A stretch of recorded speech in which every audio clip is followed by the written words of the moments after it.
Disclaimer. Any of the guidance offered by the podcast host, myself, or the podcast guests is our own guidance. We are not liable for any of the actions the podcast listener decides to do. Welcome back to the podcast today, and thank you for joining me. I wanted to talk about confidence and dating because it has been an absolute killer for me in my life in the past. Now, in an amazing, loving relationship, and I love my girl so much. She's awesome. We support each other, and I'm in a really great place with it. There's always things to work on inside myself in particular. But I've also been there where I've just struggled with dating. And I know this is a struggle for so many people out there, whichever gender or sexuality you identify with. So I just wanted to share my experience and my insight on this. Now, I'm not a guru, never a guru in anything. As some of the best coaches say, you're your own guru and you know what's right. For you, only you know what's right. And you have to be honest, radically honest, like I've had to be. I'm just sharing a perspective here and a few points with you today that have really helped me move through it.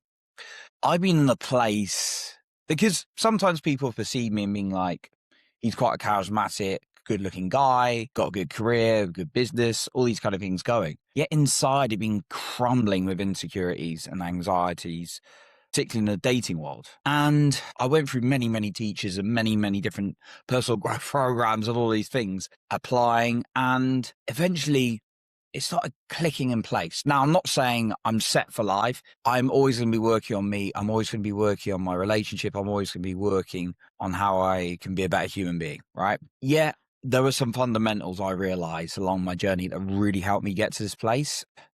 I've honestly been in a place where I felt so low, so pathetic as a man, so not valued. I didn't even want to get out of bed in the morning because I felt like I would never be chosen. It was just so worthless because I'd go through the same cycles again and again. It'd be like, I'd meet a girl, happy to meet me the first time. They'd be like, enjoyed it. Then I'd get a message saying I had a really great time. I'm feeling really good.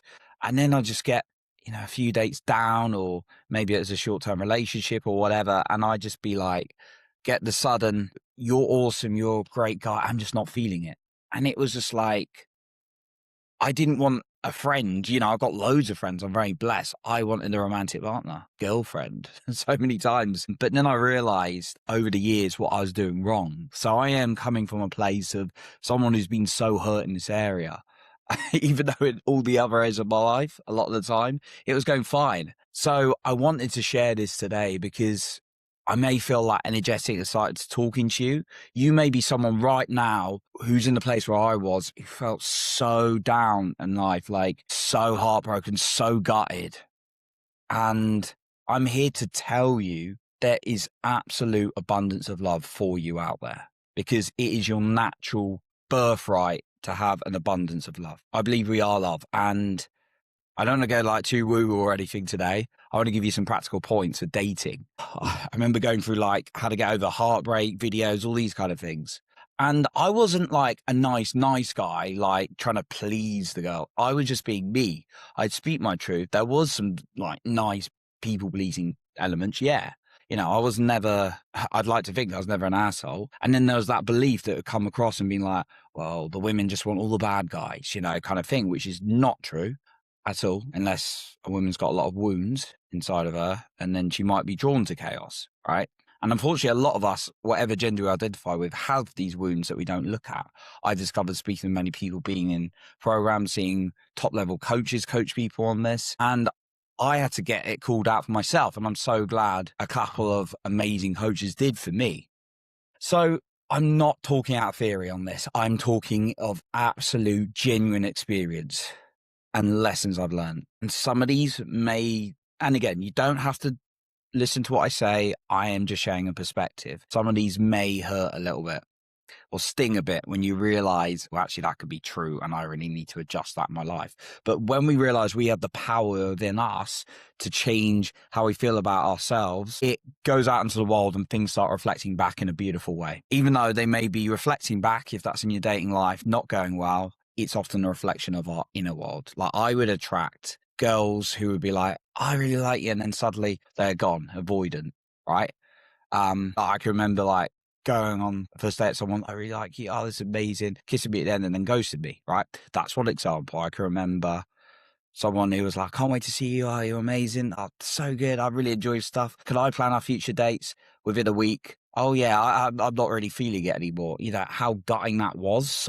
Whilst I'm so blessed where I am now in my current relationships, that I realized those things were a reflection of my inner world. The abandonment would show up in my outer world because I was abandoning myself.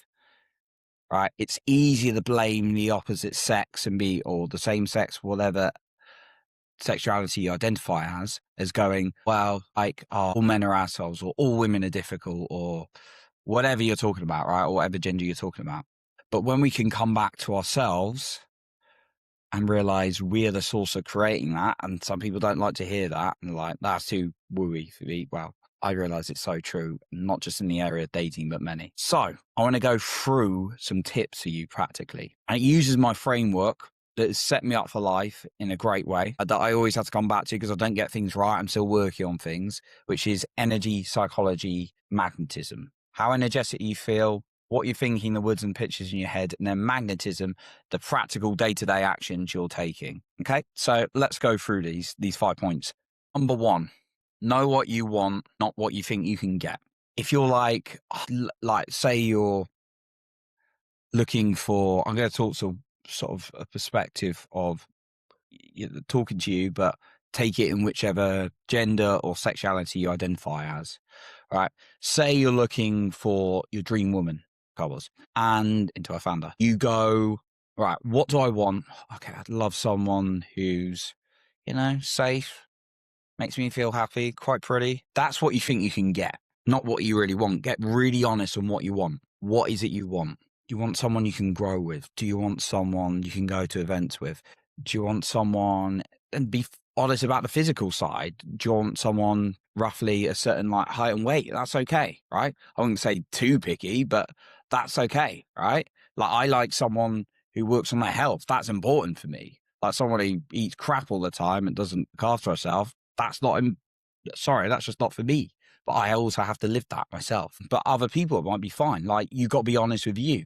No judgment, right? So what do you want? Not just what do you think you can get, not just a nice, safe relationship. Even if you're like a single parent, not just, oh yeah, I want someone who's like quite safe, nice, kind of Spartan maybe there, here and there. No, like, what do you really want? Be very honest with that. Number 1, I wrote down the whole list. And when she showed up, I was like, oh, that makes a lot of sense because I wrote that down, right? Number 2 kind of comes off the back of that is energetically focus on feeling great now. It used to be in a place of, I'm going to feel great when I get into a relationship. You feel great now. And it's the same with money. We're not going to go down a lesson of money, but you feel great now, not when you get more money. In dating, it's not when you get a relationship. You feel great now because the things that you want are more likely to come to you when you feel great now. It's a key lesson I learned from one of my great teachers, Peter Sage. Don't focus on what you haven't got because that creates lack and scarcity, and energetically you're driving it away. Now,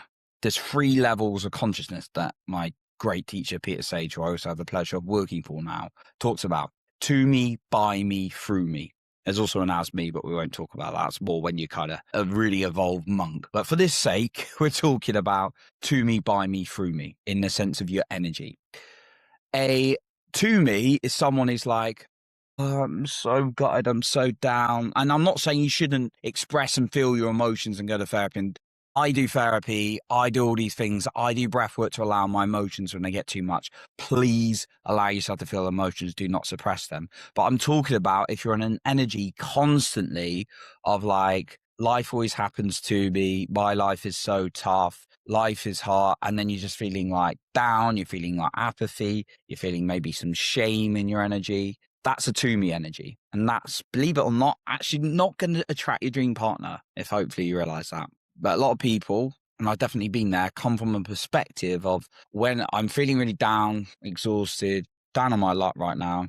But when I meet my dream partner, then I'll suddenly be happy.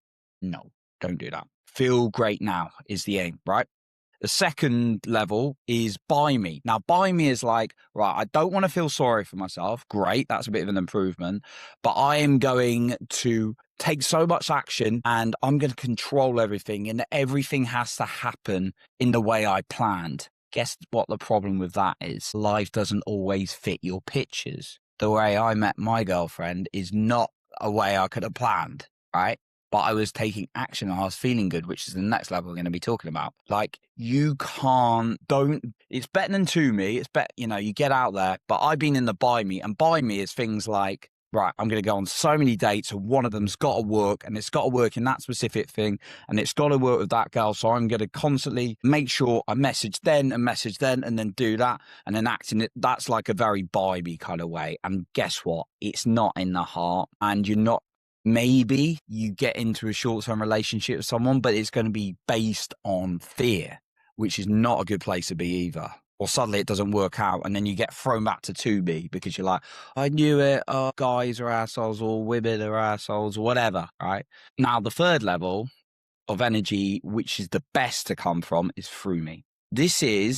I'm going to focus on feeling great now. Now, the first level of to me is I'll feel great if suddenly, I don't know, something works out. Hoping, but down and feeling crap until something shows up. Then the by me is I feel great when I've got a relationship, when I make it all happen in the exact way I planned. And like I say, life does not always fit our pictures, right? The third level is through me. This is feel great now. You're going to feel great, whatever the outcome. And again, I want to be really clear. I'm not saying you suppress you've been really heartbroken recently and you suppress that and go, oh, well, I'm just going to focus on feeling good. And it's like this toxic positivity if you just push away your emotions. No, allow yourself to work through things like sadness, anxiety. Like, I remember being really hurt, like in a certain situation. And I was just like, look, I'm going to scream into pillows. I'm going to listen to music and allow myself to cry. And it's absolutely cool, by the way, guys, to cry as a man. It is healthy in some ways. Not in front of like your whole company and your first date, obviously using common sense. But if you need to release sadness, it is really healthy, particularly with a close friend, therapist, or by yourself, whatever, right? But I would be using those emotions to help me, not letting the emotions use me. There's a difference. So I'm like, okay, I need to feel sadness. I'm going to let sadness out. I need to feel anger. That was a common one. Scream into a pillow because I'm so frustrated, right? Instead of throwing something in a workplace, which obviously probably get you in trouble with HR, right? But yeah, feel great now is focusing on feeling good. Do things that light you up outside of dating a relationship. What really lights you up? What do you absolutely love? And then bombard yourself with that as much as possible, right? And I was in such a good place. I was doing these events, meeting new people, doing my podcasting, and I was like sharing some of my men's mental health challenges at the time. So allow yourself to feel great and do as much as possible whilst allowing yourself to feel through those emotions that are like being built up in your body. Again, don't suppress them. Men, I'm talking to you especially, we tend to push away those difficult emotions. And again, in a healthy way, whether it's screaming into a pillow, crying it out, shaking it out for anxiety, which is something I've had a lot of, that is a really good way to express, right? My therapist is great as well. Awesome therapist to like express things and get things out of me as well. Talking to people, men's groups, part of a men's group, that's awesome as well. Just find what it is for you. But feel great now is the key. Okay. Now we're going to go on to psychology. This is the third step. These are simply the words and pictures in your head. There's a lot kind of overlap with the energy things. And so far we've covered step one, know exactly what you want, not what you think you get. Number two, energetically, you're going to feel great now as much as possible, even if that includes feeling out those tough emotions that are blocking you. And then number three is empowering pictures and words in your head as much as possible. Visualization is a good one. And then saying powerful things to yourself, but don't just make them passive affirmations like, I am amazing, I am happy, because your brain's going to go, bullshit, you are not happy. All these kind of things, right? You've got to put some emotion to them. Now, really catch some of the negative ones. If you're saying things like, dating is hard, dating is a struggle, guess what's going to show up? More struggles, and dating's going to be hard, right? So you don't have to say like, if you don't believe it, like dating is easy and you're not seeing that's okay. But think of an empowering sentence like, I'm focusing on feeling great for myself and having fun in dating, and whatever shows up will do. Something like that. Probably something better you could phrase it, because I just made that up on the spot. I didn't script that bit. So think about how you can create empowering words and pictures in your head as much as possible. Number 4 is magnetism, but I've divided points 4 and 5 both as magnetism, but there's 2 parts to it. So number 4 is the magnetism. So if you talk about energy and psychology, that is like the metaphysical, like the stuff that you can't physically see in the 3D world, but how you're feeling, how you're seeing, the energy you're creating. The magnetism is what you are creating or what you're physically doing. It's not always tangible, but often tangible, right? So what is the right approach for you? Given you get yourself in good energy, you start saying these empowering things, you actually have to take some action. This is the point. But what is the right action for you? Let's talk about dating. There's a lot of dating apps and websites out there. Just me, again, I'm not saying people don't use them. But for me, I don't think I really ever in like, trying to think what age I started using them. Probably like 22. I'm like 35 now, so like 13 years, maybe 21. No, probably started 23 using dating apps when they sort of coming onto the scene. So like 12 years. I don't think I've had a truly great, strong, deep connection or even relationship out of a dating app ever. I'm not saying it doesn't happen.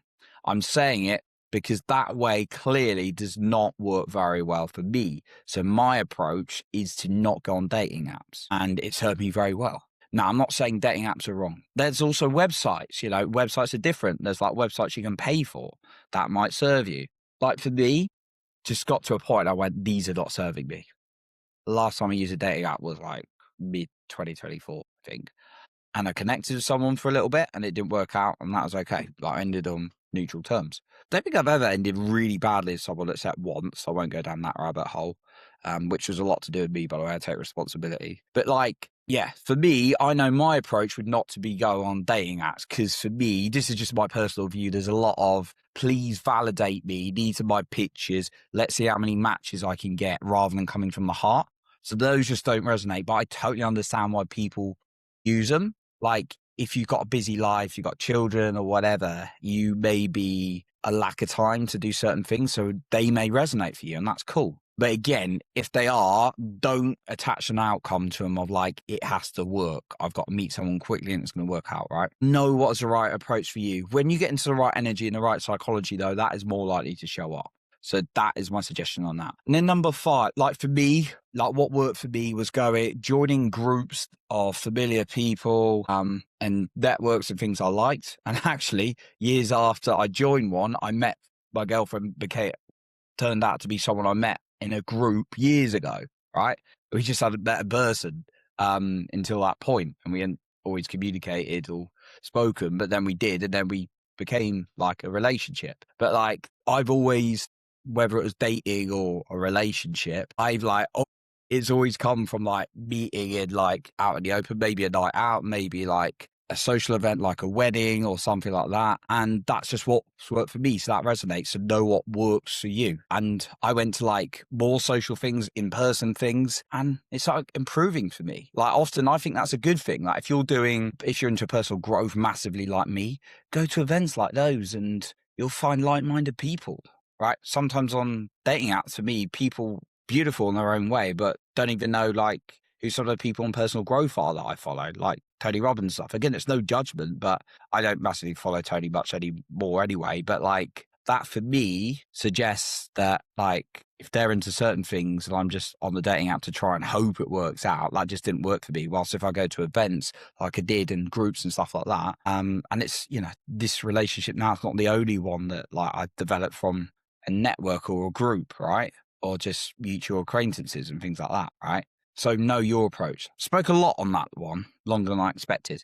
Okay, and then point number 5, this may piss some people off, but I'm going to be truthful about what I see, I observe, and what's worked for me. You've got to take action and actually go out dating. Now, that may sound really simple and obvious, but it's not the easiest, especially emotionally if you've had heartbreak, hurt in the past. And I know some people do some awful things out there, right? And I'll give you an example. I know a couple of friends in my network, and both women, and they were really hurt by their exes. We're talking a few years ago, and this is not uncommon. I know. I apologize to women on what men do sometimes. I like to think we're not all acting in low consciousness ways of anger and fear that do destructive behavior, because I know there's a lot of great men out there, right? But I can understand, not fully, not from a point of view from a woman, because I'm not a woman, but like, if you haven't noticed, but I can understand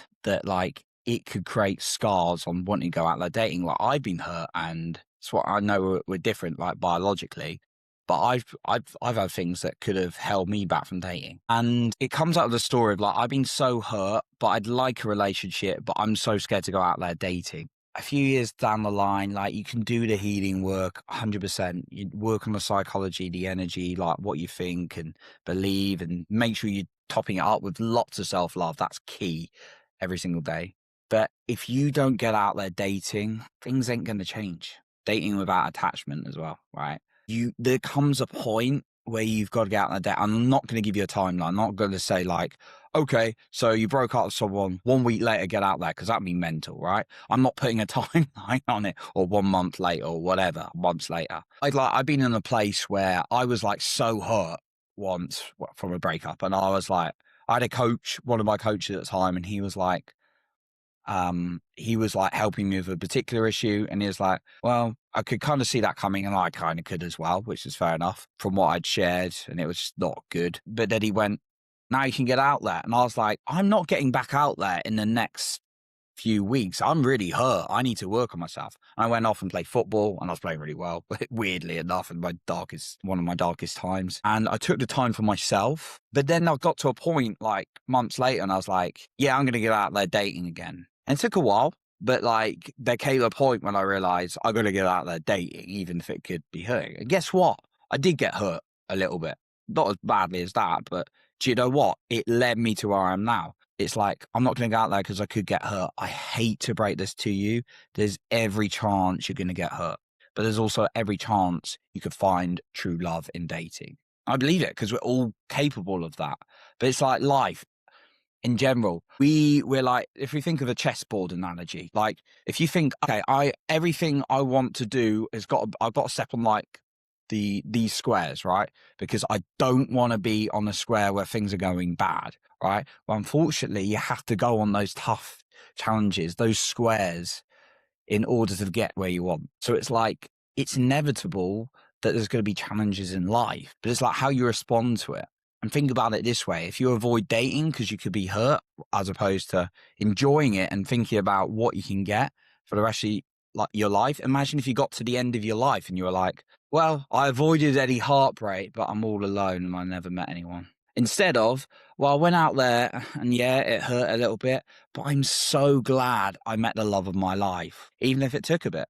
That's what I did, right? I could have easily gone, just avoid it altogether. But actually, no, I kept going out there. And sometimes love shows up in unexpected places when you take action without the outcome being too attached to you, and you focus on feeling great now. So that's today's episode. I've got a lot longer than I expected, but I'm really passionate about this one because I know how hurt people are, and they get caught in their heads and in fear, and work through those emotions 100%, but also don't hold yourself back because of some bad experiences. So let's go over the points again. Number 1, know what you want, not what you think you can get. Number 2, energetically focus on feeling great now as much as possible. Even if that involves processing with a therapist through your head, or breath work, somatic modalities to allow yourself to feel through the body to release stuff as well. Number 3, use empowering words and pictures in your head. Don't say things like, I'm worthless, no one wants to date me, or life's a struggle, dating's a struggle, because guess what? It will create a mirror for that. So instead say, you know what? I'm working on loving me and I'm having fun in the process, getting out there and meeting people. Number 4, know what the right approach is for you. Maybe you resonate with dating apps, maybe you don't. I don't. Maybe you resonate with social networks and opportunities and places like that, or getting friends to introduce you to people. Whatever it's for you, know what it is for you. Not me, not what I say is the best approach, but what is it for you, truly? And then number 5, you actually have to take the action. You can work on yourself all you like. It's a bit like public speaking. You can be like, right, I'm doing the inner work, the voice, but there comes a point where you actually got to get up and speak, even if it's to a smaller level, first of all. Same as with dating. You actually have to go on a date eventually. And I'm not giving you that timeline, but just ask yourself, are you holding yourself back so long from just not getting out there? So that's my point for today that I want to share about building your confidence in dating. There's a lot of inner world stuff I've talked about today and some practical information. So thank you so much for listening. And remember to lead with your heart and not with fear.